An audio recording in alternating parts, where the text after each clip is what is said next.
El soplo tubárico lo vamos a escuchar asociado a qué? A zonas de comunicación, es decir, en las neumonías. ¿Qué se consolida? Es el pulmón, el parénquima. Pero el parénquima se puede consolidar y está ahí las ramas del bronquio, ¿no? Los bronquiolos, y esos todavía pasan aire, ¿no es cierto? Porque están permeables, ¿no? A ellos no se consolidan, ¿no? Entonces, ¿qué pasa cuando yo ausculto? Todo eso está solidificado, pero lo que está pasando por el bronquio está normal. Entonces yo voy a escuchar como el sonido laringotraqueal, pero aquí en el pulmón, y eso corresponde a un soplo tubárico. Está pasando aire por el bronquio o bronquiolo, pero está rodeado por una condensación, ¿no es cierto? Ese es un soplo tubárico y lo van a encontrar en las neumonías, ¿ya? Luego tenemos los soplos anfóricos. ¿Cuáles son los soplos anfóricos? Como uno agarra una vasija, ¿no es cierto? Y sopla. Ese mismo sonido van a escuchar al auscultar una caverna tuberculosa, ¿no? ¿Por qué? Ingresa el aire y revolotea dentro de ese espacio, ¿no es cierto? Y es lo mismo que cuando están soplando la jara, soplan y el aire está girando en ese espacio, ¿no es cierto? Entonces ese es el soplo anfórico en las cavernas tuberculosas vacías, ¿ya? Si están llenas, ahí van a tener otros ruidos. Luego tenemos el soplo pleural. ¿Dónde van a encontrar el soplo pleural? Se debe al soplo que hay entre las hojas pleurales cuando hay derrames. Cuando hay derrames, este espacio virtual que había se separa, ¿no es cierto? Y podremos escuchar cómo se desplaza, ¿no? Entonces el soplo pleural o frote pleural. Eso a la palpación también puedo percibir.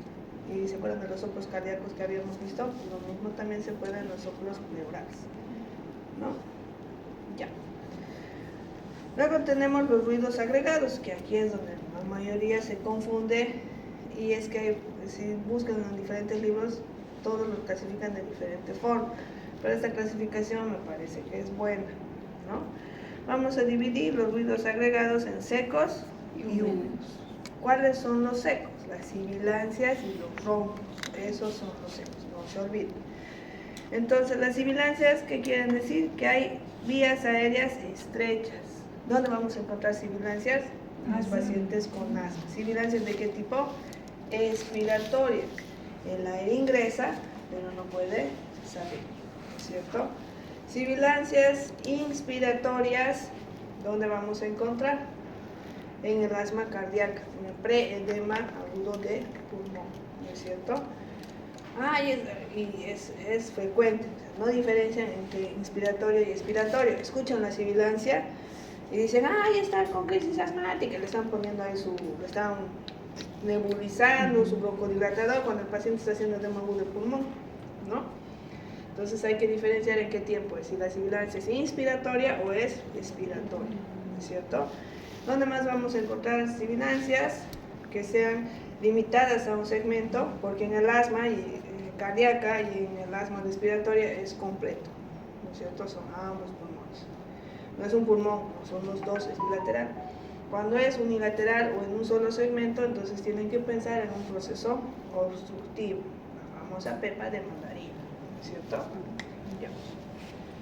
Cuando no fluye toda la luz del bronquio o bronquiolo.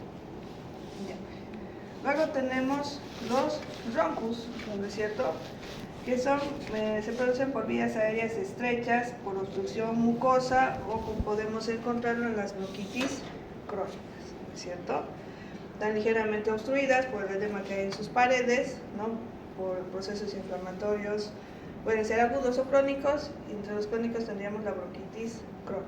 Roncus podemos encontrar en una neumonía. Claro, a medida que va progresando, vamos a escuchar todos estos ruidos, ¿no? Es importante que cuando ustedes tengan un paciente con una neumonía, ¿no?, lo ausculten desde que ha entrado hasta que se ha ido. ¿Por qué? No va a haber mejor aprendizaje que ese, porque van a ir viendo cómo va el murmullo vesicular disminuye, van apareciendo después los roncos, luego aparecen los crépitos, hasta que normalmente vuelve al murmullo vesicular conservado, ¿no? Y ahí ustedes ven la evolución semiológica del paciente, ¿no? Y ven si está mejorando o no al tratamiento. Después tenemos de los ruidos semivulgares secos, entonces pues eran las sibilancias y los roncos. Vamos a ver los húmedos, ¿no es cierto? En estos, ven que en las sibilancias y los roncos, ¿qué vías? Es solo vías de conducción, ¿no es cierto? Bronquios y bronquiolos, ¿no?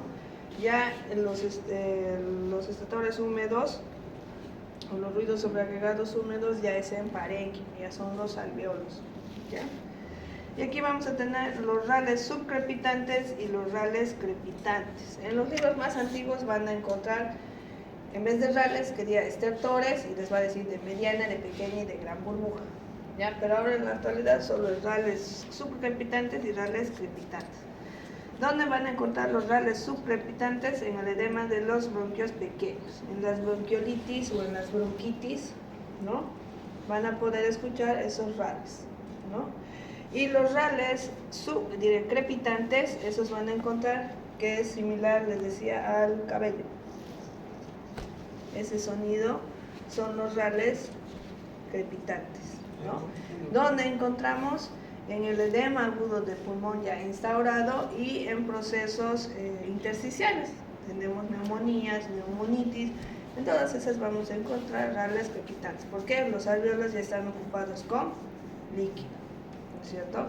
Se consolidó esa neumonía, va evolucionando bien, se va fluidificando todas esas secreciones y terminan apareciendo rales. Luego vamos a ir bien a la auscultación, que ya no están en los tercios superiores, ya no en los inferiores, ya no, y desaparecen, y el paciente ya ha vuelto a la normalidad, ¿no? Entonces esto es lo que tienen que buscar en la auscultación. Tienen que reconocer los sonidos para poder describirlos en la historia clínica.